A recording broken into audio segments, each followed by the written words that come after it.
Now, in your book, you refer to the word professionalizing the family business.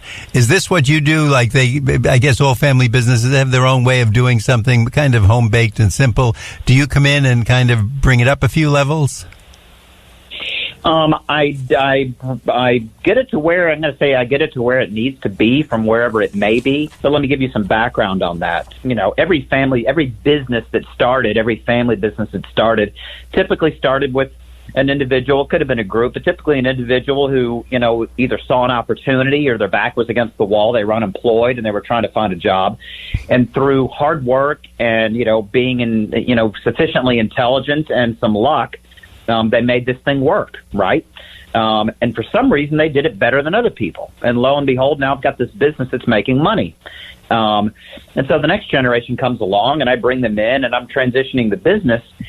And I don't really know exactly why the way that I do it seems to work. I just know that this is how I do it, and I want you guys to do it the way I do it. And if you do it like I do it, you should continue to be successful. So when you go to a second-generation family business and you ask them, why do you do things the way that you do, 9 times out of 10, they're going to say, well, this is the way Dad did it, and Dad told us to do it this way, or Mom, this is the way that he did it. However, as you keep going forward, that's not going to be good enough to sustain the business going forward because times change. And so you need to kind of understand, why do we do the things that we do, and how do we make sure that we do them over and over again on a professional manner. And by the way, you've grown larger and you've become more disconnected and you don't have the level of control. And so you do need to professionalize your business. You need to make sure people are qualified for the jobs that they do, that they're trained, so on and so forth, that you have policies in place and procedures and so on and so forth. So you have to become a professional, legitimate business at some point. Family businesses can push back a little bit because, it's family and you like that family feeling. And you can keep that family feeling. It's just you want to make sure that people are showing up on time and doing their job so that, the goose is laying golden eggs and everybody's making the money that we should be making. Henry, when a child is coming up and probably graduating high school or college or whatever program he's in or she's in, is it good to go directly into the family business, or should they be forced out into the world for some period of time? And if so, how long? Well, that's a great question. As you've got kids in the business, it's great to bring them in and come in summer jobs, spring breaks, whatever it may be, to let them get a feel for the business, see if they have an inclination towards it, if they're interested in it, so on and so forth. But once you finish your schooling, they can come into business, but it's best to go work somewhere else for a period of time. In my mind, I'm going to say 2 years. And a lot of people think that it's based on, hey, why don't you go get some experience in a competitor or some related industry, which is good. But the reality is what you're trying to accomplish is you want your kids to go out and kind of create a sense of independence. Go out into the world and find out who you are. Go get an apartment with some friends, go get a job, and go live your life disconnected from your family, disconnected from your family business. Hey, I'm not saying you can't be friends with your family and you have to be completely disconnected, but go establish your own life and go see what that means. And as you go through work, you're going to be evaluated by a bunch of people that don't owe you a thing. You're going to be judged purely on your merits, and you're going to live in the real world, and you're going to have to deal with the real world.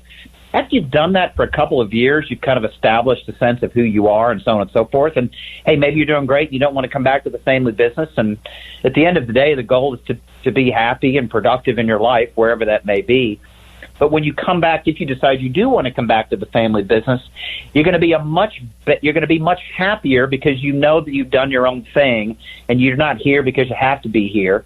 And you're going to have a level of independence and independent thought that you can bring to the table, and experience that you can bring to the table. And you're going to be much happier and much more valuable at the company long term, especially if you end up running the company, because when you own a business and you're running a business, you have to sit alone and make these decisions by yourself. You get input from people, you talk to your employees, et cetera, but you sit alone at the top of the company and you've got to decide, am I going to invest $1 million in this thing, or am I going to have to fire these people or make this big decision? So it's kind of the last experience you're going to have of having independent thought and being out in the world before you have to actually run a business. So it's the highest correlation to success in transitioning a family business is the next generation working somewhere else. It would also seem it gives the person important. A little credibility and also a benchmark just to see how some other business worked.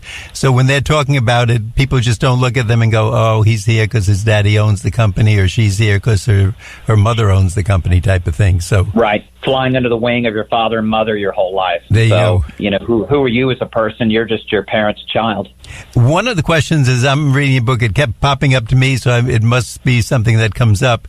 The role of spouses. I would think if you have 3 children, 2 or 3 children in a company, they come in and might be one of those fine families that just get along and respect each other and are very thankful that they got this great organization and dad or mom has set it up over the years.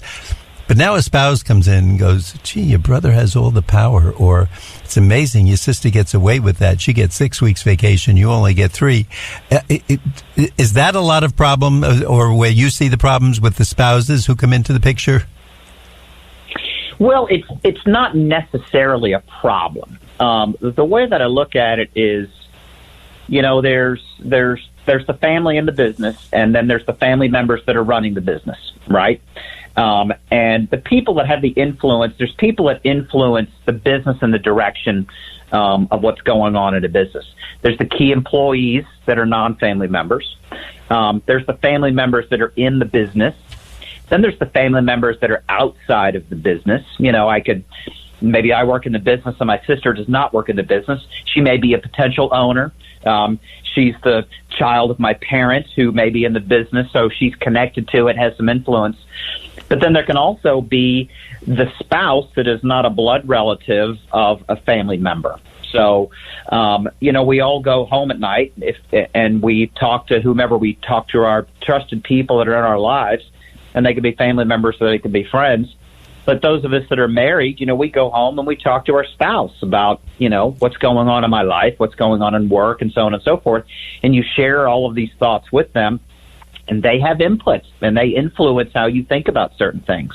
And so the way that I think about it is one of the great things, one of the great tools to running an effective family business is having family business meetings, having them once a quarter, having them last about an hour and a half. And the important thing is to have them regularly. Every 90 days, you have them, whether you want them or need them or not. You put yourselves in a room and we talk about whatever we need to talk about the fact that we're a family in business. And periodically, you know, once or twice a year, you invite the spouses and the other family members to come into the meeting. And you let them participate and say, hey, what's on your mind? What do you think about what's going on here? Because you're kind of in this boat too. And sometimes you'll get a perspective on what people are thinking that some people can't state for themselves, or maybe my spouse can state better for me, or gives a lens a different perspective. So you're basically gathering all of the information that's relevant to being a family in business. So it's important to take into consideration.